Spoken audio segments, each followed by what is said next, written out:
Le Mozambique veut investir 200 millions de dollars pour réhabiliter la ligne ferroviaire de Machipanda reliant le port de Beira au Zimbabwe après les ravages causés par le cyclone Idai le 15 mars 2019 et ont détruit à 90% la ville de Beira selon la Croix-Rouge. L'investissement devrait être réalisé par la compagnie mozambicaine des ports et chemins de fer qui en 2018 avait déjà annoncé une enveloppe de 200 millions de dollars afin de moderniser l'ensemble du réseau ferroviaire du pays au cours des 3 prochaines années.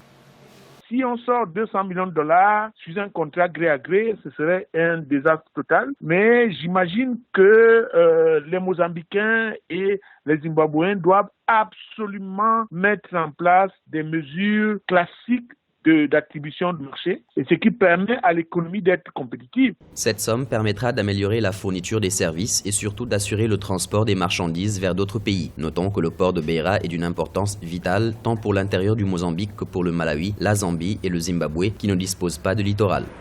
La priorité d'abord, c'est la compétitivité du port, parce que c'est un port de désenclavement, mais un port de désenclavement doit absolument être compétitif en matière d'organisation, en matière de réduction des délais de transit des marchandises, pour éviter que les pays qui peuvent l'utiliser aillent vers d'autres ports qui sont concurrentiels. Outre le chemin de fer, le port de Beira est relié au Zimbabwe par une route et un oléoduc. On y exporte du sucre, du tabac, du maïs, du coton, du minerai de cuivre et de plomb et du charbon. L'activité du port est la principale ressource économique de la ville de Beira.